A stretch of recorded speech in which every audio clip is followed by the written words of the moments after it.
Саламатсыз ба? Созылмалы аурулары бар пациенттер тіркелген жері бойынша емханада да, мамандырылған консультациялық диагностикалық орталықтарда да бақылауда болады. Бұл денсаулық сақтау министрлігінің нөмірі 149 бұйрығында айқындалған. Созылмалы аурулардың 25 тобы тіркелген жері бойынша емханада, яғни учаскелік дәрігердің бақылауында болады. Аталған медициналық қызметтер тегін медициналық көмектің кепілдік берілген көлемі пакетіне кіреді және оларды мәм жүйесінде сақтандырылған мәртебесі жоқ адамдарда да пайдалану мүмкіндігі бар.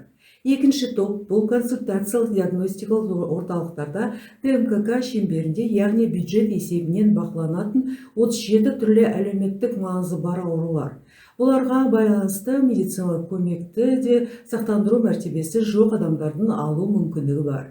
ТМКК және мәм шеңберіндегі консультациялық орталықтарда да тағы 80 түрлі ауру мен жағдайлар бақыланады. Яғни осы аурулар мен жағдайлар бойынша динамикалық бақылау жүргізу үшін пациент мәм жүйесінде сақтандыру мәртебесі болу қажет. Аурулардың толық тізімімен жоғарыдағы аталған бұйрықтан танысуға болады.